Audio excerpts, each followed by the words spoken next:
رمضان المبارک میں سرکش شیاطین کو قید کرنے کی وجہ سے پورے عالم کا ماحول ایک روحانی بن جاتا ہے، اور اس مہینے میں وہ لوگ بھی عبادت کو انجام دے دیتے ہیں جو پورے سال عبادت سے دور رہتے ہیں۔ رمضان المبارک میں نیکی کرنے والوں کی فرشتوں کے ذریعے حوصلہ افزائی کی جاتی ہے اور برائی کرنے والوں کی حوصلہ شکنی کی جاتی ہے۔ چنانچہ نبی کریم علیہ السلام کا ارشاد عالی ہے کہ جب رمضان المبارک کی پہلی رات آتی ہے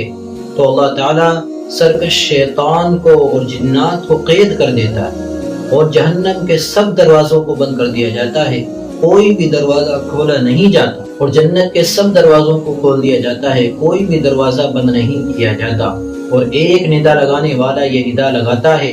کہ اے خیر کے طلبگار آگے بڑھ، اور اے برائی کا ارادہ رکھنے والے پیچھے ہو۔ اور اللہ رب العزت کے لیے رمضان المبارک میں بہت سے لوگوں کو جہنم سے آزاد کیا جاتا ہے، اور یہ معاملہ رمضان المبارک کی ہر رات میں ہوتا ہے۔ علماء نے لکھا ہے کہ یہ جو ندا لگائی جاتی ہے، اس ندا کو اگرچہ انسان اپنے کانوں سے محسوس نہیں کرتا، لیکن انسان کی روح اس ندا کو ضرور محسوس کرتی ہے۔ یہی وجہ ہے کہ رمضان المبارک میں عبادات اور اعمال کا